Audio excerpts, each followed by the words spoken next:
예수님께서 찰싹거리는 바닷가에서 그 무리들에게 설교를 하고 계셨습니다. 천국복음을 듣는 사람들의 눈에는 반짝반짝 빛이 나고 있었습니다. 일렁이는 파도처럼 예수님은 그들의 마음을 향해 설교를 하실 때 그 마음 가운데 기도의 감과 어떤 설레임으로 넘실넘실 거리는 많은 능력이 있으셨습니다. 오랜 설교가 계속되었지만 예수님도 사람들도 지치지 않았습니다. 날이 어둑어둑해져서야 비로소 예수님께서는 설교를 마치셨습니다. 사람들을 하나둘 돌려보내십니다. 사람들이 돌아가면서 서로 이야기를 합니다. 예수님의 말씀 뭐랄까 정말 신비로워. 그분의 말씀을 듣고 있으면 말이지 마음속에서 막 기대가 솟아나. 그런데 오늘 예수님이 말씀하신 그 씨란 무슨 뜻일까? 글쎄 나는 잘 이해가 안 가더라고. 야, 우리 각자 집에 가서 생각해보고 내일 만나서 이야기해보자. 그래, 그러자. 안녕. 모든 사람들이 돌아가고 예수님과 제자들만 남았습니다. 예수님 말씀하십니다. 우리가 저 건너편으로 가자꾸나. 제자들이 일제히 대답을 합니다. 예. 배가 출발합니다. 예수님을 태운 배가 움직이자 마치 기다렸다는 듯이 다른 배들이 따라 나섭니다. 축축한 갈릴리 바닷 공기가 얼굴을 끈적끈적하게 적시는 가운데 배를 띄운 지 몇 시간쯤 되었을까요? 한 제자가 말하기 시작했습니다. 오늘 좀 이상한데? 20분 간격으로 물쪽이 앞에서부터 점점 거세지고 있어. 혹시 폭풍이 아닐까? 에이, 무슨 소리야? 우리가 갈릴리 바닷가에서 하루 이틀 배 타나? 오늘 같은 날 무슨 폭풍이다! 배가 막 심하게 요동치고 물길을 쳐들어오면서 갑자기 막 배가 난장판이 됐습니다. 어떤 제자들은 폭풍을 이기기 위해서 분주히 막 뛰어다니고 한쪽에서는 벨몬 위에 막 정신이 막 혼미해진 제자들도 있었습니다. 모두가 공포에 막 빠진 가운데 이때 예수님은 배 한쪽 끝에서 주무시고 계십니다. 이제 곧 배가 뒤집힐 것 같아요. 한 제자가 예수님을 깨우고 시작합니다. 선생님, 우리가 죽게 되었습니다. 일어나세요. 일어나 보세요. 예수님이 눈을 뜨시고 예수님 침착하시게 주변의 상황을 파악하시더니 흔들리는 배를 일어서셔서 배 난간을 붙잡고 배 곤물 쪽으로 가신 다음 바다를 향해 외칩니다. 바다야, 잠잠하라, 고요하라. 그러니까 믿기 힘든 일이 눈앞에 펼쳐지기 시작했어요. 예수님께서 말씀하시던 그 즉시로 그 거세된 바람이 멈추고 잡아먹을 듯 그 성난 파도가 잠자는 고양이처럼 잔잔해졌습니다. 폭풍이 그치고 목숨을 건진 제자들의 눈앞에는 다시 알 수 없는 두려움의 빛이 서리기 시작했습니다.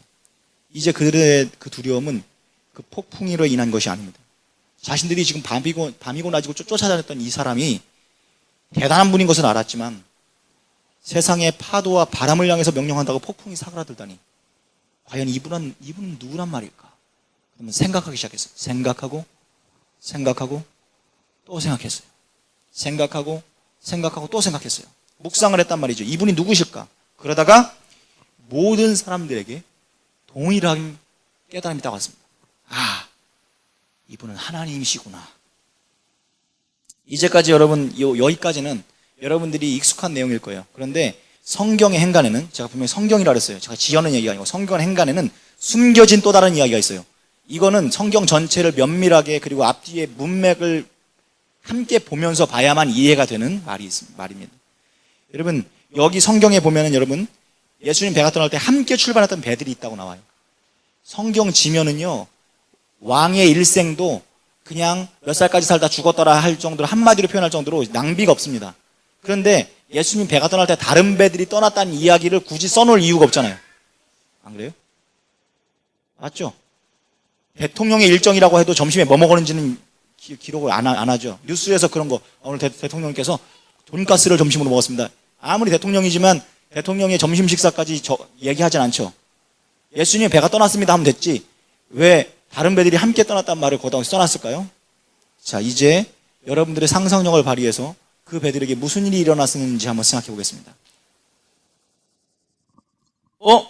예수님의 배가 움직인다. 뭐야? 정말이네? 야, 밧줄 풀러 빨리 출발해야지. 예수님 떠나신다. 어서 쫓아가자. 사람들은 서둘러 배를 출발시킵니다. 그리고 예수님이 탄 배를 쫓아가기 시작합니다. 축축한 갈릴리 바닷 공기가 얼굴을 끈적끈적하게 적시는 가운데 몇 시간쯤 되었을까요? 한 사람이 말했습니다. 이봐, 노를 빨리 줘야겠어. 예수님이 배를 이러다가 놓친다고. 이봐. 그런데 조금 이상해. 20분 전부터 아까부터 계속해서 물결이 앞쪽에서부터 점점 거세지고 있어. 혹시 폭풍이 아닐까? 에이, 무슨 소리야. 우리가 갈릴리 바닷가에서 하루 이틀 배 타나 오늘 같은 날 무슨 폭풍이다! 입에도 난리가 났습니다. 입에도 난리가 났어요. 이제 사람들은 예수님의 배를 더 이상 쳐다보지 않습니다. 아니, 못 쳐다봐요. 왜요? 배에 물이 닥쳐들이고 사람들은 안절부절 못해서 머릿속이 죽음에 대한 생각으로 온통 공포에 사로잡혀 있습니다. 우리가 할 수 있는 것은 다 해봤어. 이제 우리는 이대로 죽는 건가? 하고 있을 때 갑자기 눈앞에서 폭풍이 잠잠해졌습니다. 사람들은 깊은 한숨을 쉽니다. 아유, 살았다. 그리고 사람들은 생각하고 또 생각합니다. 생각하고 또 생각해요. 이게 무슨 의미일까에 대해서. 그리고 각자 이야기하기 시작합니다. 난 이해할 수가 없어. 분명히 초저녁에 갈매기가 바다 쪽으로 날아가는 걸 봤다고. 이것은 이 폭풍은 과학적으로 상식이 어긋나. 또 다른 사람 말합니다. 에이, 재수가 없으니까 그렇지. 내가 꼭 배만 타면 무슨 일이 생겨도 꼭 생긴다니까. 또 다른 사람은 얘기합니다. 에이, 살았으면 됐지 뭐. 근데 너가 5개나 부러졌다 야. 이게 도대체 얼마야? 돈 좀 들겠는데? 한 자리에서 같은 경험을 했는데 저마다 해석이 다릅니다. 그 어느 것 하나 정답이 아니죠. 여러분 다 아시죠? 예수님의 배는 지금 점점 멀어져 가고 있습니다. 근데 이들은 지금 너무 큰 일을 겪어서 충격을 묵상하기도 바쁩니다. 예수님에게 관심이 없습니다. 어떤 한 무리는 똑같은 사건 안에서 똑같이 이분이 하나님이시구나라는 고난을 통해서 일생일대의 지혜를 얻은 반면, 방금 전까지 예수님을 굉장히 사모하는 사람들이었지만 고난을 겪고 나서 예수님이 잊혀지는 방향으로 바뀌는 이 두 가지의 배의 사건. 바람과 바다를 잔잔케 하실 적에 예수님을 따라갔던 그 배들도 똑같은 날, 똑같은 거의 비슷한 장소에서 똑같은 사건을 경험했습니다. 함께 광풍이 잠잠해지는 기적을 체험했습니다. 이 두 그룹은 같은 사건을 바라보았지만 해석이 전혀 달랐습니다. 단지 예수님을 멀찍이 따라갔을 뿐 이들도 분명히 예수님을 소중하게 생각했기 때문에 시간과 마음과 헌신을 다해서 무리들이 다 떠나간 뒤에도 주의 깊게 다른 사람들은 다 떠났는데 이 사람들은 끝까지 예수님 쫓아가려고 배를 띄우고까지, 배 한 번 띄우는데 얼마나 돈이나 시간이 많이 들겠어요? 이 정도의 열정 있는 사람들이었습니다. 그런데 이 사람들에게는 제자들에게 임했던 이분은 하나님이시구나, 이 의미와 해석에는 이르지 못했습니다. 폭풍이라는 큰 시련이 생긴 후에 제자들의 예수님에 대한 지식은 더욱더 올바르고 견고해졌지만 이 무리들의 머릿속에서는 예수님의 관심 밖으로 지워져 버렸습니다. 광풍을 잠잠케 하시는 하나님이신 예수님에 대한 그 귀중한 깨달음은 오직 배에 함께 타고 있던 제자들에게만 임했습니다. 자, 방금 들려드렸던 그 이야기를 제가 여러분들이 설교 매형을 말씀을 통해서 들었던 그 내용을 영상을 통해서 실감나게 이야기를 들려드려 보겠습니다. 예수님께서 찰싹거리는 바닷가 근처에서 배에 앉아 많은 무리에게 설교를 하고 계십니다. 천국 복음을 듣는 사람들의 눈에서는 반짝반짝 빛이 나고 있네요. 일렁이는 파도처럼 예수님은 그들의 마음을 천국에 대한 기대감으로 넘실넘실거리게 하였습니다. 오랜 시간 설교가 계속되었지만 예수님도 사람들도 지치지 않았습니다. 날이 어둑어둑해져서야 비로소 예수님께서는 설교를 마치셨습니다. 사람들을 하나 둘 돌려보내십니다. 사람들은 돌아가면서 서로 이야기를 합니다. 예수님의 말씀은 뭐랄까 정말 신비로워. 그분의 말씀을 듣고 있으면 마음속에서 막 기대가 솟아나. 그런데 오늘 예수님이 말씀하신 시란 무엇을 말하는 걸까? 글쎄, 나는 잘 이해가 안 가더라고. 우리 각자 집에서 생각해보고 내일 만나서 이야기해보자. 그래, 그러자. 안녕. 안녕.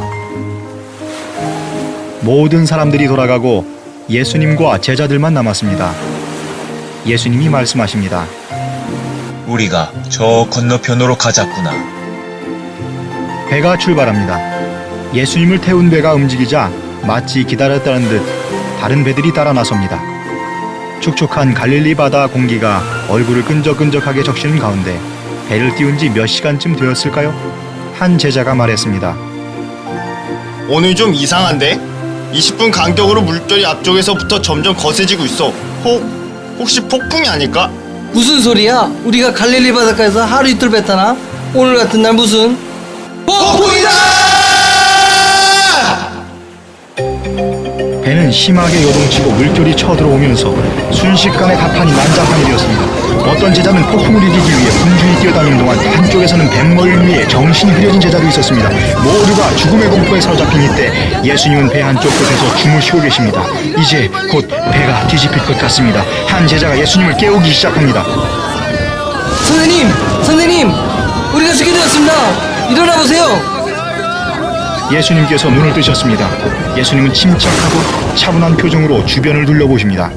그리고 조용히 일어나 흔들리는 배 위를 비틀거리시며 난간을 붙잡고 일어서셔서 바다를 향해 외칩니다. 바다야, 잠잠하라. 고요하라. 믿기 힘든 일이 제자들의 눈앞에서 펼쳐졌습니다. 예수님께서 말씀하신 그 즉시 그 거세된 바람이 멈추고 잡아먹을 듯 큰 입을 벌리던 사자 같던 성난 파도가 잠자는 고양이처럼 잔잔해졌습니다. 폭풍이 그치고 목숨을 건진 제자들의 얼굴에는 또다시 알 수 없는 두려움의 빛이 가득했습니다. 이제 그들의 두려움은 더 이상 폭풍으로 인한 것이 아닙니다. 지금까지 자신들이 낮이고 밤이고 따라다녔던 이분이 대단한 분인 줄 알았지만 세상에 파도와 바람을 향해 명령을 한다고 폭풍이 사그라들다니 과연 이분은 누구란 말인가? 그들은 생각하고 또 생각했습니다. 그들은 생각하고 또 생각했습니다. 그리고 하나 같은 깨달음에 다다릅니다. 아, 이분은 하나님이시구나. 여기까지는 여러분이 많이 들어본 이야기일 겁니다. 그러나 성경 이야기 사이에는 또 다른 이야기가 숨어 있습니다. 예수님의 배가 떠날 때 함께 출발했던 다른 배들이 있었다고 성경은 굳이 기록하고 있습니다. 아무래도 안 되겠어. 예수님을 쫓아가는 게 좋겠어. 예수님의 배가 움직인다. 뭐야? 어디 보자. 정말이네. 이봐, 밧줄 불러. 출발이야. 예수님이 떠나신다. 어서 쫓아가자. 사람들은 서둘러 배를 출발시킵니다. 그리고 예수님이 탄 배를 쫓아갑니다. 축축한 갈릴리 바다 공기가 얼굴을 끈적끈적하게 적시는 가운데 배를 띄운 지 몇 시간쯤 되었을까요? 한 사람이 말합니다. 이봐, 빨리 노를 저어야겠어. 예수님 배를 놓친다고. 이봐. 그런데 조금 이상해. 20분 간격으로 물결이 앞쪽에서부터 점점 거세지고 있어. 혹시 폭풍 아닐까? 무슨 소리야? 우리가 갈릴리 바닷가에서 하루 이틀 배 타나? 오늘 같은 날 무슨? 폭풍이다! 이 배도 난리가 났습니다. 이제 사람들은 예수님의 배를 더 이상 쳐다보지 않습니다. 아니, 못 쳐다봅니다. 배에 물이 들이닥치고 모든 사람들이 안절부절 못하여 이제 머릿속은 온통 죽음에 대한 생각으로 공포에 사로잡혔습니다. 우리가 할 수 있는 것은 다 해봤어. 이제 죽는 건가? 이렇게 말하고 있을 때 갑자기 눈앞에서 폭풍이 잠잠해져 버렸습니다. 사람들은 깊은 한숨을 쉽니다. 살았다. 그리고 그들은 생각하고 또 생각합니다. 생각하고 또 생각합니다. 그리고 각각 이야기합니다. 난 이해할 수가 없어. 초저녁에 분명히 갈매기가 바닷가로 날아가는 걸 봤다고. 이 폭풍은 과학적 상식이 어긋나. 어휴, 재수가 없으려니까 그렇지. 내가 꼭 배만 타면 무슨 일이 생겨도 꼭 생긴다니까. 에이, 살았으면 됐지. 뭐? 근데 노 5개가 부러져 버렸어. 돈 좀 들겠는데? 한 자리에서 같은 경험을 했는데 저마다 해석이 다릅니다. 그리고 그 어느 것 하나 정답이 아니죠. 여러분은 다 아시죠? 예수님의 배는 점점 멀어져 가고 있습니다. 이들은 너무 큰 일을 겪어서 지금 자신들이 겪은 충격을 묵상하기에도 바쁩니다. 더 이상 예수님에게 관심이 없습니다.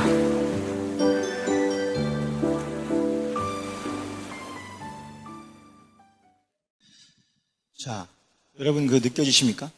뭐가 핵심인지?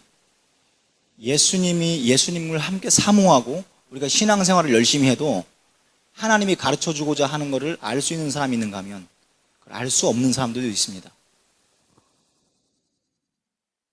마가복음 전체의 이미지는 어떤 이미지냐면 예수님이 자주 이동을 하세요. 그리고 제자들이 막 따라다니는 그림으로 묘사됩니다. 한번 볼까요? 자, 이런 구조입니다. 먼저 예수님이 계세요. 예수님이 계십니다. 여기가 이제 갈릴리 지역 쪽 지도인데, 자, 예수님이 계시면 항상 예수님 주변에는 예수님의 제자들이 있어요. 제자들이 항상 수행하고 다닙니다. 그런데 예수님이 어디 뜨셨다라는 소문이 나면 무리들이 막 몰려옵니다. 그래서 막 어떤 이벤트가 있다가 갑자기 그 다음 패턴이 뭐냐? 무리들이 사라져요. 다 떠나요. 마가복음 전체가 이렇게 가요. 계속 처음부터 끝까지 사라져요.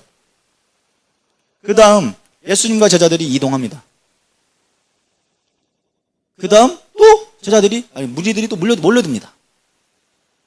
또 뭐에서 뭐 병 고치고 하는 게 있고 또 흩어지고 나면 제자들과 예수님이 또 이동합니다. 그럼 또 어떻게 되겠어요? 또 몰려듭니다. 그리고 또 흩어지고. 이게 마치 의도적으로 그렇게 돼 있는 것처럼 계속해서 이 패턴이 계속 반복되고 있어요. 제가 그 증거를 보여드리겠습니다. 성경 말씀을 한번 찾아보겠습니다. 자, 마가복음 3장 7절부터 한번 쭉 여러분이 소리내서 같이 한번 읽어볼까요? 자, 같이 한번 읽어보겠습니다. 여기 앞에를 보세요. 왜냐하면 강조점이 있으니까. 자, 함께 읽어보겠습니다. 시작. 예수께서 제자들과 함께 바다로 물러가시니 갈릴리에서 큰 무리가 따르며 유대와 예루살렘과 이두메와 요단강 건너편과 또 두로와 시돈 근처에서 많은 무리가 그가 하신 이 큰 일을 들고 나오는지라. 예수께서 무리가 애워싸 미는 것을 피하기 위하여 작은 배를 대기하도록 제자들에게 명령하셨으니 이는 많은 사람들을 고치셨으므로 병으로 고생하는 자들이 예수를 믿고자 하여 몰려왔음이더라. 더러운 귀신들도 어느 때든지 예수님을 보면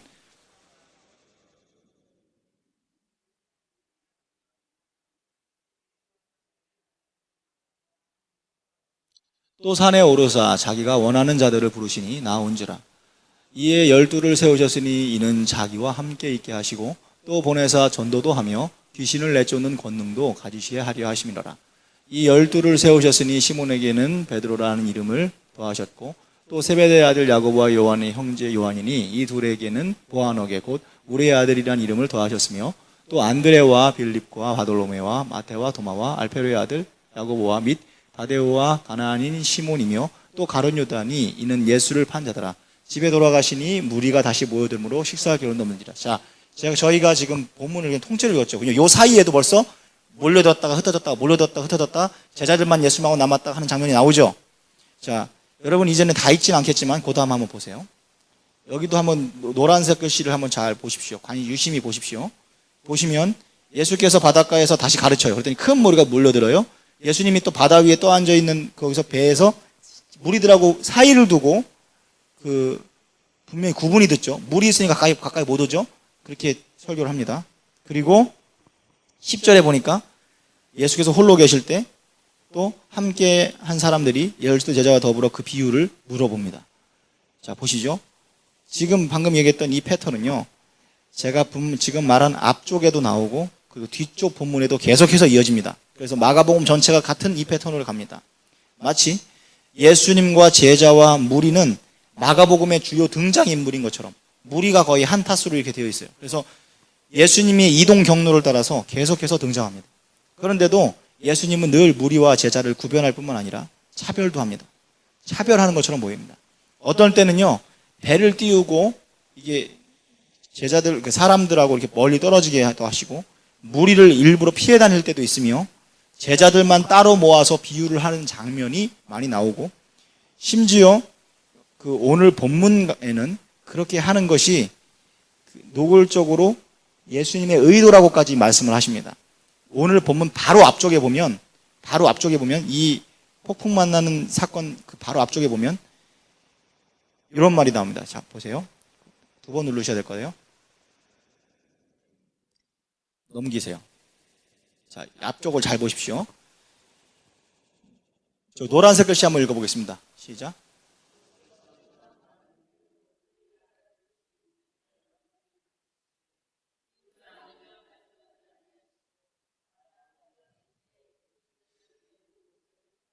그리고 눈으로 잘 보십시오. 그러고 나서 이 말을 하고 나서 이 앞에 무슨 설교를 했냐면 씨에 대한 설교를 하셨어요. 천국 비유에 대한 씨앗 설교를 하셨다고요. 우리 씨앗교회하고도 굉장히 연관이 깊은 내용이에요. 그 씨앗에 대한 것들을 설명하는데 예수님이 의도적으로 어떤 사람들은 못 알아듣고 어떤 사람 더 잘 알아들으라고 했어요. 그리고 나서 다음 사건이 뭐냐면 이 폭풍 만난 사건이에요. 이 폭풍 막는 사건에서 어떤 사람은 예수님에 대해서 더 잘 알고 어떤 사람은 예수님에 대해서 더 모르게 돼요. 이 폭풍 만난 사건을 기점으로. 그러면서 보면 무리를 떠나시는 장면이 나오고 다른 배들이 함께 가는 장면이 나오죠. 방금 이 마가복음의 주요 패턴과 오늘 이 사건은 굉장히 밀접한 관계가 있습니다. 과연 제자와 무리 사이에 어떤 중요한 차이가 있기에 제자들과 마찬가지로 이 무리들도, 그리고 특정 무리들은 굉장한 열정을 가지고 예수님을 사모해서 나온 자들인데 결과가 왜 이렇게 큰 차이가 날까? 과연 제자와 무리의 어떤 중요한 차이점이 있기에 그러한 일이 있는가에 대한 것들이 우리에게도 중요해요. 왜냐하면 우리 중에도 제자가 있고 무리가 있기 때문에 그렇습니다. 제자와 무리에 대해서 한번 알아보겠습니다. 제자와 무리라는 표현을 마가복음 전체에서 골고루 사용했는데 제가 일일이 다 찾아봤습니다. 그 결과, 자, 무리는 31구절이 나옵니다. 어디 나오냐면 한글로만 찾아봐도 1장과 13장과 16장을 제외하고 평균 2회 이상 무리라는 말이 나옵니다. 그리고 3절에서 4절 정도가 평균 나온다는 것인데 신기할 정도죠. 더군다나 1장, 16장은 처음과 마지막인 걸 제외하면 전체가 무리로 도배가 되었다고 해도 무리가 아니죠. 그런데 그러면 제자라는 말은 몇 번 쓰였을 것 같습니까? 알 수가 없겠죠. 여러분 안 세봤으니까. 58번 나옵니다. 58구절에서 제자라는 말이 사용됩니다. 결론부터 말씀드리면 무리와 제자의 결정적인 차이는 뭐냐? 예수님과의 거리입니다. 제자들은 항상 예수님과 붙어 다녔고 밤이나 새벽이나 항상 따라다녔습니다. 끊김이 없다는 거예요. 끊어짐. 예수님을 사모하고 신앙생활하는 모양새가 비슷하다는 걸 의미하는 게 아니에요. 끊어짐을 말하는 거예요. 끊어짐. 어떤 중요한 예수님의 이벤트 자리에 내가 끊어져 있었는가, 끊어져 있지 않는가, 연속선으로 가고 있는가가 굉장히 중요하다는 것입니다.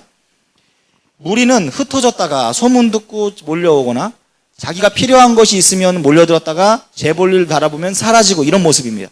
오늘 예수님을 배로 쫓아다녔던 사람들도 마찬가지예요. 그들은 다른 무리들보다 더 열심을 가지고 예수님을 따라 나섰지만 폭풍을 만났을 때 오히려 예수님에 대한 관심이 더 큰 관심 때문에 끊어져 버렸습니다. 그토록 중요한 것이 뭐냐? 예수님과의 거리가 중요합니다. 다음 보십시오. 넘겨주세요. 무리와 제자들의 차이가 있는데 그 차이는 뭘까요? 뭐냐면 이겁니다. 예수님과 거리입니다. 예수님과 제자들은 굉장히 가까웠는데 이 무리들은 예수님과 가까운 편이었지만 그 결정적인 가까움이 아니었다는 것입니다. 그래요. 오늘날도 마찬가지입니다. 어떠한 우리가 함께 겪는 위기와 고난 가운데 사람들이 해석이 틀려요. 예를 들어서 경제 위기가 닥쳤을 때 여러 가지 국가 상황과 공동체의 상황, 지역 상황을 함께 겪죠. 그런 해석이 같지 않아요. 어떤 사람들은 이 빌어먹을 세상이라면서 한탄을 하고요. 어떤 똑똑한 사람들은 이 위기를 극복할 수 있는 과학적 대안을 구상하겠다고 머리를 싸매고 또 이런저런 고민들로 복잡하여서 예수님에 대해서 생각할 겨를이 없습니다. 어떤 사람들은 그런데 미신적인 생각을 해요. 재수가 없다느니. 어떤 사람들은 과학적인 생각을 하고 어떤 사람들은 경제적인 생각을 합니다. 손해가 얼마니 이런 자신들의 관심사와 중심을 따라서 얘기합니다. 그러나 참된 신앙인들은 항상 어떤 것을 중심으로 생각하냐면 신앙과 예수 그리스도를 중심으로 해석을 하는데 이때가 바로 신앙을 회복할 기회라고, 이 위기가 하나님이 우리에게 하실 말씀이 있다라고 얘기를 해요. 그리고 많은 표현 중에 이러한 상황을 광야라고 하는데 축복의 광야라는 표현을 굳이 씁니다. 바로 문제 옆에 서 계신 예수님을 바라봅니다. 여러분, 여러분의 입술에는 어떤 고백이 있습니까? 그 입술의 고백이 여러분과 제가 무리인지 제자인지를 판명해주는 리트머스 시험지가 됩니다. 여러분이 만약 스스로 판단할 때 내가 무리다 이런 생각을 하셔야 돼. 내가 무리일지도 모른다는 생각을 항상 하셔야 돼요. 저도 항상 그런 생각하거든요. 왜 그러냐면 그래야지 여러분 천국 문 앞에 가서 후회하는 일이 있어서는 안 되잖아요. 내가 무리인지 제자인지 늘 고민하다가 내가 만약에 지금 현재 무리다 그럴 경우에 실망한 표정으로 그 자리에 주저앉지 말고 입술을 악물고 제자의 자리로 사모하면서 소망하면서 나와야 되는 것입니다. 그리고 제자의 자리로 당당히 나와야 됩니다. 그럼 제자의 자리가 어디냐? 바로 예수님과 가장 가까운 자리, 끊김이 존재하지 않고 주님을 따르는 자리입니다. 그 자리가 어디냐면 새벽에 기도하는 자리고 가장 말씀을 순수하게 가깝게 받아들이는 자리이고 그 자리가 전도의 자리이고 봉사의 자리예요. 정말 그런지 한번 찾아보겠습니다. 말씀을. 정말로 그런지. 대표적으로 찾아보면요. 제자들과 예수님만 있는 자리, 무리들은 없었던 자리, 그 자리가 마가복음에 반복이 되어 있는데 그 자리의 대표적인 구절을 한번 보겠습니다. 아까 거였나 봐요. 지나갔나 봐요. 여기입니다. 예, 잘 보세요. 여기서 한번 읽어보겠습니다. 이거 한번 중요하니까 같이 한번 읽어보겠습니다. 시작.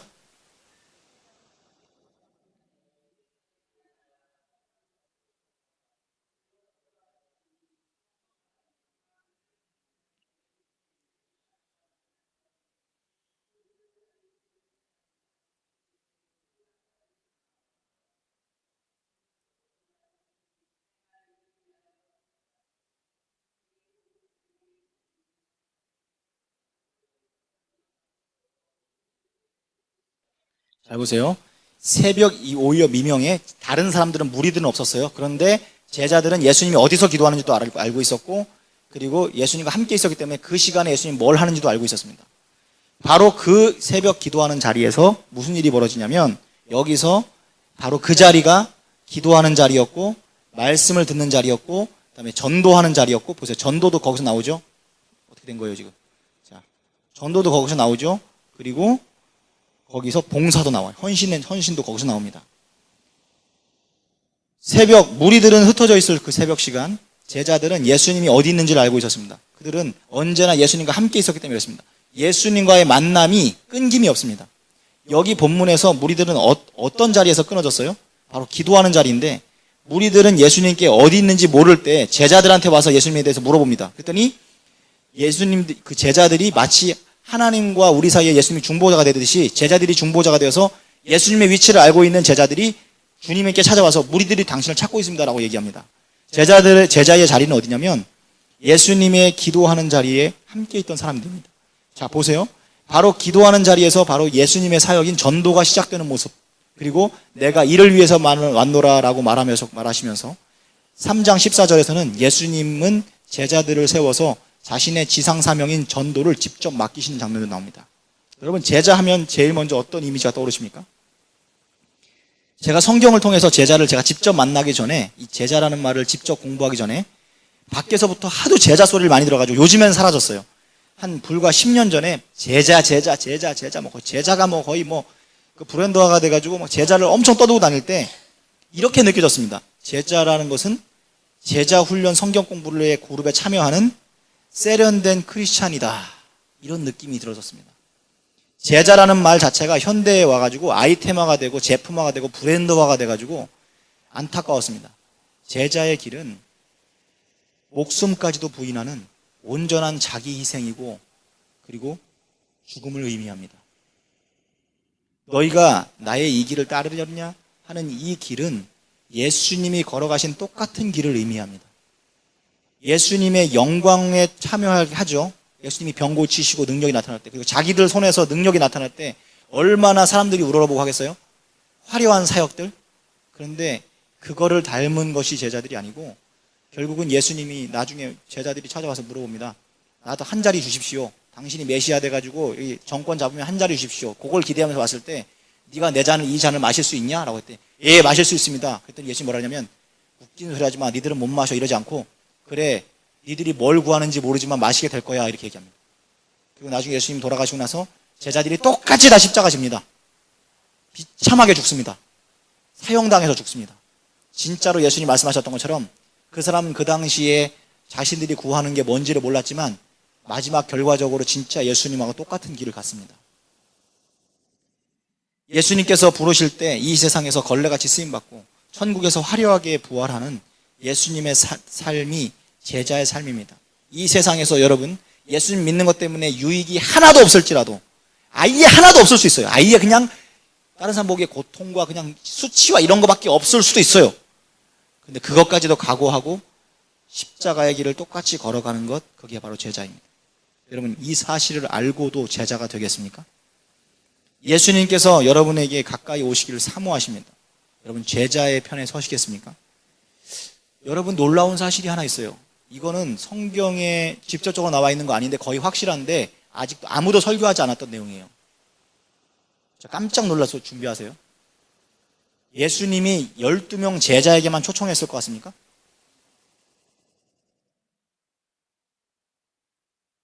절대 아니에요. 예수님은 만나는 사람마다 제자로 초청했을 거예요. 분명히. 근데 그들이 거절한 거예요. 본인들이 나 그 천국 비유잔치에 나오죠.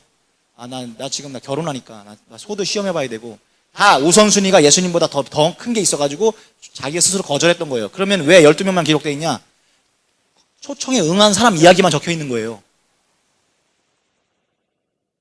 초청을 받았을 때 그 초청에 응하느냐, 그 초청하는 장면이 나오는 장면이 마가복음에 있습니다. 다른 데서도 수없이 하셨을 거지만 제자와 무리들이 함께 모여 있을 때 무리를 제자로 초청하는 장면이 나와 있는 성경 구절이 있어요. 마가복음 8장 3, 4절 말씀입니다. 자, 읽어보겠습니다. 시작. 아무든지 나를 따라오려거든 자기를 부인하고 자기 십자가를 지고 나를 따를 것이니라. 제자들하고 무리들을 함께 불러서 이게 자주 있었던 일이라고요. 항상 새롭게 무리들에게 제자가 될 수 있는 기회를 주셨어요. 근데 그 길은 뭐냐면 자기를 부인하고 십자가를 질 생각을 해야만 따라올 수 있다는 것입니다. 우리가 예수님 때문에 영광 누리겠다고 신앙생활하는 것은 신앙생활의 그 태도와 출발 자체가 완전히 잘못된 거예요. 물론 예수님 잘 믿으면 하나님이 복을 주시기도 하고 그리고 그런 케이스가 많습니다만 그거를 기대하고 시작을 한다는 것 자체는 어리석은 제자였을 당시에 연약하지만 예수님이 제자 데리고 다니긴 했어도 그게 근본적으로 올바른 방향이 아닌 것처럼 예수님 따라다닐 때는 완전 고생하고 죽을 고생하고 힘들 생각하고 쫓아다니는 게 정석이라는 말입니다. 이 말은 무슨 뜻이에요? 예수님이 제자를 향해서 물어보는 거예요. 그리고 무리를 향해서 다시 점검하는 겁니다. 너 지금 나를 따라다니고 있는데 지금 이 중에 목숨까지도 내놓고 따라다닐 수 있는 사람이 있어? 그럼 손 들어봐. 이거예요. 무리는요, 제자가 되기에는 무리인 사람들입니다. 무리는 자꾸 무리라고 얘기하는 사람입니다. 그렇게 많은 시간 들이기, 주님을 위해서 그렇게 시간 들이는 건 무리예요. 많은 시간을 헌신할 각오는 있지만 일주일에 6시간 이상은 나한테 무리입니다. 그것을 감당하기에 이런 조건, 이런 상황은 나에게 무리입니다. 그러나 그러한 사람들은 결코 내 믿음이 무리여서 안 되고 내 신앙이 무리여서 안 됐습니다. 죄송합니다. 라고 말하는 법이 없습니다. 주님은 우리들 가슴 깊은 내면을 향해서 묻고 계십니다. 옆 사람 쳐다보지 말고 내 눈을 보고 이야기해봐. 나를 위해 목숨까지도 줄 수 있느냐? 목숨까지 내놓은 사람이 못할 일이 있겠어요? 목숨까지 내놓은 사람이 내가 피곤하다고 뭐가 안 되고 이런 이유가 있겠습니까? 그것만은 무리라고 자신의 몸을 사리면서 손을 내젓는 일이 있겠습니까? 한 가지 이야기를 하고 마치고자 합니다. 제가 하나님의 음성을 따라서 하다 보니까 그런 게 좀 있어요. 많은 사람들은 목회자라 할지라도 선호하는 게 있습니다. 작은 교회보다는 큰 교회를 선호하고요. 그 명분은 뭐냐? 큰 교회의 시스템과 이런 것들을 배워보겠다는 것으로. 그리고 사례가 더 큰 것을 원하고. 분명히 그렇습니다. 근데 한 번 그것을 맛본 사람이 자기가 하향 지원을 하는 경우는 없습니다. 미안한 말이지만 95% 이상 그렇습니다. 그것은 올바른 제자의 태도는 아니죠. 제가 서울에서 사역할 때 하나님의 어떤 섭리 가운데 특별한 체험을 하게 하고 성도들이 정말 악했어요. 담임 목사님이 너무 훌륭했는데 그 훌륭한 목사님이 전도를 너무 강조하고 본질을 추구하는데 제가 딱 봤어요. 공평하게 보니까 그분은 주님에 대한 열정이 뛰어났고 본질을 추구하는 게 맞았어요.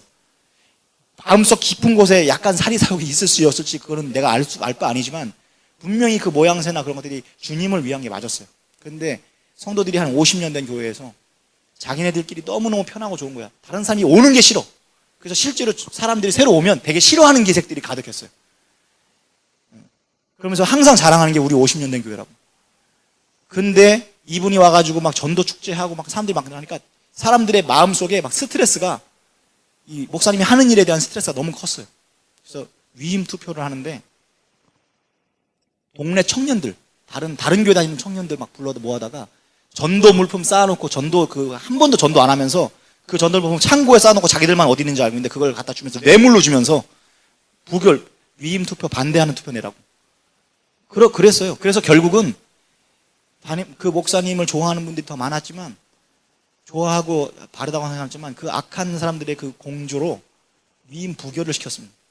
그래서 한 번은 어떻게 그렇게 해서 1년을 버텼는데, 두 번 투표를 했는데 두 번 다 위임 부결을 시켜서 목사님 잘렸어요. 그분이 저에 대한 소문을 듣고 제가 거기에 1년 정도 사역을 했는데 정말 열정적으로 하나님 앞에서 최선을 다해서 도왔습니다. 그랬었는데 그 하나님의 사자인 그 목사님이 잘리는 걸 보면서 같이 동반 사임하기로 결정했습니다. 그 시기가 사임하는 시기가 아니었기 때문에 다른 데 일자리가 없습니다. 그렇기도 하지만 그래도 찾으려고 그러면 찾을 수 있어요. 그때 그 시기에 제가 동반 사임을 결심하고 나가면서 그 성도들은 그게 말로 하는 표현인지 뭔지 모르지만 저는 남아있기 원했습니다. 굉장히 쓸모가 있다고 느껴져요. 재능이 있고 막 이렇게 생각해서 근데 제가 그냥 목사님 사임하는 날 같이 사임하겠다고 했습니다. 그리고 어디로 갔냐? 저 시골로 갔습니다. 완전 시골. 그래서 제 인생에는 여러 가지 교회의 경험들이 있는데요. 저는 평생의 한 절반 이상을 개척교회만 있었습니다. 거의 학생도 나 혼자, 고등부들도 나 혼자. 그런 정도의 어떤 그런 교회에서 있었고, 어떤 교회가, 우리 개척교회가 불이 났을 때 학교를 휴학하고 한 1년 정도 교회를 완전히 다 지어봤습니다. 바닥 공사부터 교회를 완전히 새로 짓고 위에 공구리 치고 위에 사택까지 올리는 것까지 혼자서 다 했습니다. 건축업자 한 명과 저 혼자, 그리고 담임 목사님, 그렇게 건축을 다 해봤습니다. 그 시간들을 아깝다거나 하나님한테 헌신이라고 특별하게 생각해 본 적이 없어요. 그래서 기억조차 잘 하면서 살지 못합니다. 그렇게 교회가 불이 나서 완전히 폭삭하면서 그런 일이 있었습니다. 그리고 제가 시골 교회를 갈 때 내 안에 이 탐욕을 따라가는 건가, 인간적인 계산을 떠나서 가는 건가라고 생각을 해봤습니다. 아니었습니다. 그냥 그것이 어떤 길이든지 간에 하나님께서 원하시는 길이면 순종할 수 있고, 많은 사람들이 저에게 와서 재능이 이렇게 많고 하니까 하나님께서 큰 목회 하실 겁니다 라고 수많은 사람들이 와서 저의 기회에 이야기할 때 한 번도 마음속으로 그 말에 동의해 본 적이 없습니다. 아니요, 하나님께서 주신 재능과 달란트에도 불구하고 하나님이 시골 교회에서 한두 사람들을 데리고서 사역해야 한다고 하면 평생 그렇게 살다가 죽어도 좋습니다 라는 마음을 늘 확인했습니다. 하나님께서 그 마음을 기쁘게 보셨다고 저는 확신합니다. 그리고 그 이후로도 큰 교회 갔을 때도 한 번도 한순간도 담임 목사님의 눈치를 보면서 사역한 적이 없습니다. 오직 하나님의 눈만 쳐다보았고 하나님의 생각만, 뜻만 바라보았었더니 하나님이 제 인생에 제가 한 번도 돌아보건대 한순간 한 터럭도 실패했던 부분이 없었습니다. 심지어 판단 미스라고 여겨졌던 것까지도 합력하여 선을 이루시는 방향으로 갔습니다. 제자의 삶이라는 것은 내가 다 예수님을 통해서 달콤한 것만 취하는 것이 아니라 그 불행한 것처럼 보이고 내가 손해보는 것처럼 보이는 걸 할지라도 선택하려고 하면 당장은 그래 보이지만 결국은 그게 하나님의 편에 여러분이 서 있는 것이 최고의 축복이라는 것을 경험해보면 아는데, 중요한 건 그걸 선택을 못해요. 제가 그렇게 해서 가게 된 시골교회, 그 시골교회 가게 됐다는 얘기를 사람들이 안 되죠. 개척교회는 그 청년 때부터, 어렸을 때 모태신앙이니까부터 거의 반평생을 개척교회만 있다가 사역지를 정하고 나서는 서울에도 있어 보고 했는데, 보통 서울에 갔다가는 지방으로 아예 지원을 안 합니다만, 용인에 그것도 아주 그냥 가로등도 안 나오는 그런 시골에 가가지고 제가 사역을 하면서 첫 그 사역지에 왔는데 굉장히 인상 깊었던 게 있어요. 근데 시골 교회니까 그래서 사택을 주더라고요. 정말 좁은 사택이었는데 성지빌라라고, 거기에 새벽에 딱 왔는데 나중에 알게 됐는데 우리 집에서 이렇게 나오면 왼쪽은 묘봉리 가는 길, 묘봉리. 그래서 이름이 벌써 묘지 같잖아요. 묘봉리. 오른쪽은 다리를 건너서 교회로 가게 됩니다. 그런데 이제 우회전을 해야 되잖아요. 근데 우회전을 해야 되는데 제가 첫날이에요, 첫날. 그 부임했는데 아직 인사도 안 했어요. 교회에서 인사도 안 하고. 근데 이사를 먼저 가서 이제 첫 새벽 예배를 드리려고 가는데 진짜 깜짝 놀랄 장면을 봤습니다. 제가 오른쪽에 오른쪽으로 가야 되니까 오른쪽 보니까 아주 듬성듬성 가로등이 있어요. 저쪽으로 가야 돼. 근데 차가 오나 안 오나 보면 왼쪽을 봐야 되잖아요. 왼쪽을 바라보고 저는 진짜 경악을 금치 못했던 경험을 했습니다. 진짜 저는 그러한 경험이 없어요. 왼쪽을 봤는데 이 블록 전체에 전혀 빛이 없는 거예요. 여러분, 우리나라는요 지금 어디를 가도 밤에 어디를 가도 가로등이 있어가지고 이 완전한 암전을 구경할 수 있는 데가 없어요. 눈 감는 것보다 더 깜깜한 이거를 실제 눈을 떴는데 빛이 하나도 없어가지고 그런 장면을 여러분 어디 가도 못 본다고요. 그 정도로 그랬는데 제가 이런 광경이 너무 신기했어요. 진짜 여기가 존재하지 않는 것 같은 어둠이 있는 거예요. 이거 여러분들 이 실감 날까 모르겠어요. 진짜 저는 너무 충격적이었어요. 서울 살 때는요 어디에 가로등이 뭐 어디서 빛이 없을 틈이 없어요. 그리고 아파트 그 위에 있는 그 빛들이 모여가지고 밤 하늘이 환합니다. 저가 상상도 못했던 광경. 우리가 그러고 나서 제가 깨달았어요. 새벽 예배를 딱 참석했거든요. 나 아직 성도들한테 인사도 안 했거든요. 근데 대단하더라고요. 역시 시골교회는. 아직 인사도 안 하는 사역자한테 차량 운행을 맡기더라고요. 자, 그래가지고 어떻게 하냐고. 근데 코스도 모르는데 성도님 같이 타면 그분이 알려줄 거라고. 그래서 차량 운행을 딱 했는데 제가 알았습니다. 아까 제가 그 깜깜하게 봤던 그 길이 제 차량 운행 코스였다는 걸. 인생이 그렇습니다. 우리는요, 우리가 걸어가야 될 미래는 왼쪽의 그 어둠같이 한 치 앞도 알 수 없는 곳입니다. 그렇지만 가야만 하는 길입니다. 그 두려운 코스. 그러니까 길이 하나도 안 잘 봐요. 그 길이 꼬부라져 있는지 왼쪽으로 뻗는지 알 수 없는 상황에서 어둠이 있어. 내가 평소에 다니던 길도 아니고. 그러니까 한 발 한 발 리대기가 속도 나는 차를 타고 가는데 얼마나 무섭겠어요. 가로등이 하나도 없는데 거기다 헤드라이트 하나만 비추고 가는 거예요. 막 차들은 저마다 자기 앞에까지 요 앞에까지만 비추면서 가는 겁니다. 근데 막 진짜 앞에 길이 꼬부라졌는지 어쩐지 모르는 상황 속에서 차가 언제 달려올지 모르는 이 상황 속에서 되게 막 한 발 한 발이 너무 두려운 거예요. 그때 초행길인데. 그때 깨달았습니다. 문득 깨달았어요.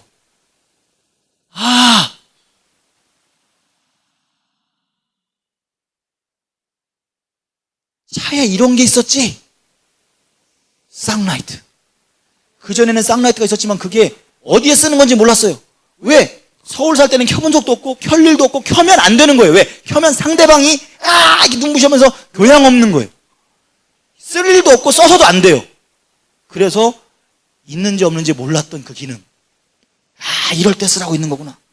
쌍라이트를 펴는 순간 방금까지 봤던 시야의 2배 이상이 쫙 펼쳐지면서 저 멀리까지 보여지는데 와, 저 앞에 있는 급커브길을 볼 수 있게 돼요. 더 안전해졌어요. 좀 더 속도를 낼 수 있게 되었어요. 그때 깨달았습니다. 성경 말씀이 왜 말씀을 내 발의 등이요 빛이라고 묘사되었는지 알 것 같았습니다. 우리가 이 세상을 살면서 앞에를 몰라요. 근데 우리는 미리 알아요. 그게 하나님의 기쁨이면 된다는 걸. 내가 내 눈앞에 있는 고난을 취할 수 없지만 그 뒤에 있는 영광이라는 것을 내가 알면 이걸 담대하게 걸어갈 수 있는 겁니다. 성경 말씀은 그렇게 우리에게 환한 빛이 되어주는 거예요. 그런데 한 가지 더 깨달은 게 있었습니다. 그게 뭐냐면 그 시원한 쌍라이트 빛이 모든 사람에게 시원시원함을 주는 게 아니었다는 것입니다. 같은 방향, 같은 차를 타고 가고 있는 사람에게만 시원한 거예요. 우리는요, 하나님께서 그 담임 목사에게 비전을 주잖아요. 그러면 항상 하나님의 질서가 그래요. 여러분들에게 비전을 거의 안 줍니다. 하나님의 질서가 그렇다고요. 보통 하나님이 모세면 모세, 다윗이면 다윗에게 대표로 이렇게 은혜를 주고 나머지 사람들이 하는 역할은 절대적인 하나님 앞에 대한 순종을 같이 해가지고 이렇게 함께 가게 만들지 다 똑똑하게 만들어가지고 전부 다 꿈을 꾸고 전부 다 비전을 받게 만들지 않아요. 그러면 보통 모든 교회에서 증거를 보거니만 싸움만 나고 네가 하나님의 뜻이냐 내가 하나님의 뜻이냐 이러지 보통은 비전은 한 사람에게 크게 줘요. 그러니까 그 한 비전을 하나님 앞에 잘 받는 사람에게 만나는 게 너무너무 중요합니다만 그렇게 받으면 그 사람이 운전대를 맡고 이렇게 가잖아요. 그러면 어떤 사람이 시원함을 느끼냐면 같은 방향으로 타고 가는 사람은 왜 이렇게 어두워 불안해. 그런데 갑자기 쌍라이트 빛, 하나님의 비전의 빛을 쫙 펴서 10년, 20년 후가 막 보이고 막 계획이 보이면 이렇게 가면 되겠구나 하면서 시원함을 느껴요. 그런데 이게 누구에게나 동일한 혜택이 아니에요. 어떤 사람은 이게 무진장 불편해요. 어떤 사람이요? 마주오는 사람. 이 비전과 한 방향으로 가진 게 아니라 한 교회도 교회가 커지면은요, 담임 목사님이 설교를 하는데 그거에 동의하지 않는 사람들이 있어요. 마주오는 거죠.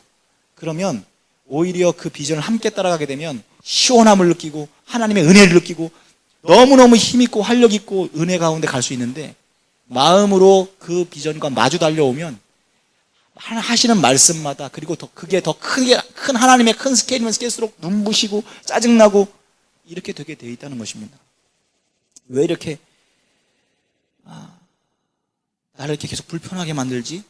교회의 비전과 마주 달려고 오면 그 빛이 여러분에게 시원함이 아니라 불편함이 될 것입니다. 이 시간 여러분이 어떤 방향으로 늘 달리고 있는지를 점검하시길 바랍니다. 그리고 항상 이 지혜를 받아 가지시길 바랍니다. 이제 우리가 여름 성경학교를 했죠. 여름 성경학교 상황과 여건은 우리에게 되는 것이 아니었어요. 우리들에게 꼭 필요한 것도 아니었습니다만, 하나님께서 어느 날 감동을 주고 이걸 통하여서 성도들에게 새로운 활력을 불어넣히고 새로운 것들을 할 거라는 것들을 하나님께서 감동을 주셨을 때 그냥 순종하는 겁니다. 그리고 순종을 하되 그냥 순종하는 게 아니라 최선을 다하는 거예요.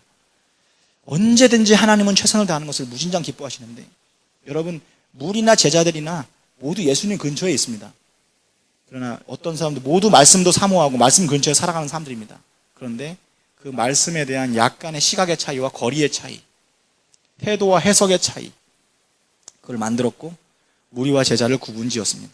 여러분, 하나님의 눈이 머무는 사람이 되고 싶어요? 우리들 그렇죠? 그러면 언제, 어디에 있어야 될까요? 하나님의 눈이 자주 머무는 곳에 있으면 됩니다. 제가 지난번에 말씀드렸잖아요.